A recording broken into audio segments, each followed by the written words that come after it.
అదే వినపడితే చాలదు. లేకుంటే ఆఫీస్లో ఊరుకోద్దు. ఓకేనా? Right sir. రెడీ? రెడీ. అందరు కనపడుతుందా? Okay sir. నా పేరు బెనర్జీ, ఫిల్మ్ యాక్టర్ని. మీకు తెలిసే ఉంటాను. నేను ఇప్పుడే ఓటేసి వస్తున్నాను.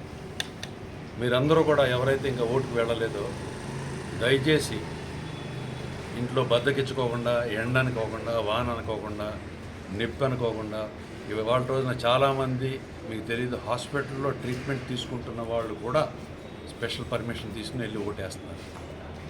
మీకు ఏదైనా ఆస్తి అంటూ మీకు ఉంది అని అంటే దేవుడిచ్చిన ఆస్తి మీ ఓటు హక్కు. దాని విలువ మీరు కట్టలేరు. అంబానీ, అదానీ, టాటా, బిర్లా కన్నా costliest thing is your vote. ఆ ఆస్తిని మీరు కాపాడుకుని ఆ ఓటును మీరు సక్రమంగా ఎవరైతే దేశాన్ని ముందుకు నడిపిస్తారో, భావితరాలకు ఉపయోగపడతారో అటువంటి వాళ్ళని ఎన్నుకుని మీరు వెళ్ళి ఓటేస్తే, అటువంటి వాళ్ళు గెలిస్తే దేశ ప్రగతికి పొందుతుంది. ప్రతి మనిషి అంబానీ అవుతాడు, ప్రతి మనిషి టాటా బిర్లా అవుతాడు. ఆస్తులన్నీ ఉండక్కర్లా. ఆనందంగా హాయిగా బతకడానికి మనకు సౌకర్యాలు ఉంటే చాలు. అలాంటి సౌకర్యాలు కల్పించే నాయకుల్ని అంటే మనుషుల్ని ఎన్నుకుని మీరు దయచేసి ఓటు వేయండి. తప్పకుండా మీరందరూ కూడా వెళ్ళి ఓటు వేయండి please. Thank you. Thank you sir.